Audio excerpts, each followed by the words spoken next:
Nah, selain penjumlahan dan pengulangan pada matriks, itu berlaku juga yang namanya perkalian pada matriks. Di mana perkalian pada matriks itu ada dua hal, maksudnya ada dua jenis. Yang pertama, perkalian matriks dengan bilangan real dan perkalian antara dua matriks. Nah, kalau misalnya tadi pada penjumlahan pengulangan itu nggak bisa bilangan real, misalnya 3 atau 2,5 atau seberapa bilangan ditambahkan dengan suatu matriks gitu loh. Jadi kan nggak pas gitu kan, maksudnya kayak nggak bisa gitu. Nah, tapi kalau pada perkalian itu bisa. Jadi misalnya ada suatu bilangan real 3 dikalikan dengan matriks A gitu. Nah, atau 3A juga bisa ditulis gitu.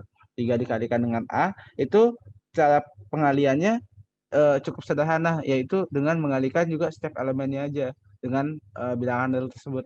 Jadi kalau misalnya ada 3 dikalikan dengan matriks A, yang matriks A itu berisi dengan 2, 1, 3, 2, 4, 1, itu ya udah berarti menghasilkan matriks baru dengan nilai 6, 3, 9, 6, 12, 3. Nah, jadi ini masing-masing dikalikan gitu.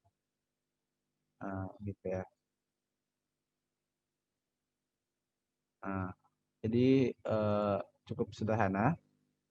Nah, untuk perkalian antara dua matriks itu memiliki syarat yang berupa di mana jika ada dua matriks A, matriks B gitu yang ingin dikalikan, maka eh, jumlah kolom pada matriks A itu harus sama dengan jumlah baris pada matriks B. Nah, jadi misalnya kita punya matriks A berordo I dikali dengan J, maka matriks B harus memiliki ordo Y dikalikan dengan K gitu loh. Untuk suatu bilangan bulat IJK. Jadi I-nya ini bebas, IK-nya ini nggak masalah berbeda gitu loh. Ya, tapi untuk yang J kan yang ini dengan yang ini nih harus sama gitu. Tapi nggak apa-apa juga kalau mau I sama K-nya sama. Nah, seperti contohnya di sini nih, kan ini dua dua gitu loh. Berarti IJK-nya itu sama semua. Nah, maka nanti hasil perkalian dari matriks A dan B bakal menghasilkan suatu matriks baru dengan ordo yaitu I dikalikan dengan K. Maka untuk matriks I dan K untuk matriks C yang berordo I dengan K itu didapatkan dengan cara seperti berikut. Jadi, misalnya ada matriks A dikalikan dengan B dengan ordo yang sama yaitu 2 kali 2.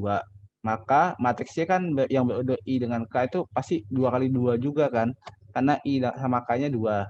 Nah, yang bakal mengisi baris pertama baris pertama kolom pertama pada matriks C itu merupakan hasil kali dari baris pertama pada matriks A dikalikan dengan kolom pertama pada matriks B.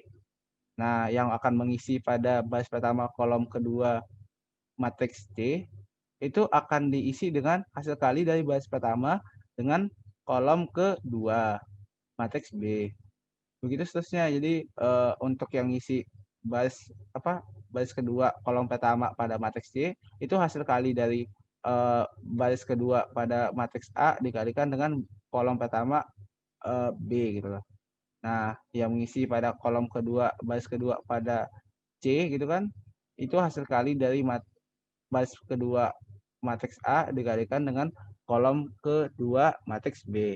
Nah, mekanisme perkalian yang aku maksud itu jadi setiap elemennya itu dipasang-pasangkan. Jadi misalnya baris pertama dikalikan dengan kolom pertama itu jadi 3 dikalikan dengan 1 ditambah 4 dikalikan dengan 7.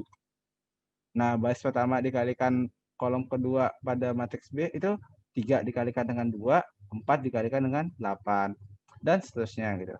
Maka bakal didapatkan suatu matriks baru yang berisi 31, 38, 41, 52 gitu. Jadi gini ya, sistem untuk perkalian antara dua matriksnya.